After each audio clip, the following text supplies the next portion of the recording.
নীরব ছিলেন, নীরব থাকেন, কিন্তু না, আপনারা নীরবে মানুষ হত্যা হচ্ছে, ছাত্র হত্যা হচ্ছে সেটাকে প্রশ্রয় দিচ্ছেন।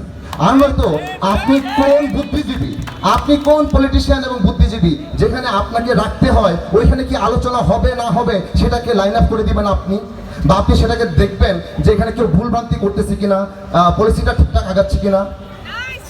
হয়তো আপনাকে কেন রাখা হয়েছে সেখানে, আপনাকে কেন রাখা হয়েছে সেখানে? আপনারা বলতেছেন আমাদের কেউ রাখছে, কেউ বের করে দিছে, কেউ ইয়ে করছে, তার মানে কি আপনাদের কোনো মানে ইয়ে নাই, বোধজ্ঞান নাই? আপনি কে কোথায় নিয়ে যাবে, কোথায় নিয়ে বাংলা বাজারে বিক্রি করে দিবে আপনি সেই সম্পর্কে জানেন না।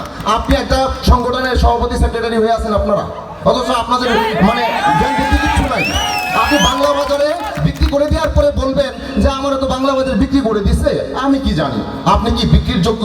তার মানে আপনি বিক্রিযোগ্য, তার মানে আপনি বিক্রিযোগ্য। তো এখানে আমরা শিল্পীরা বসছি, আমরা চিঠি পাঠাইছি।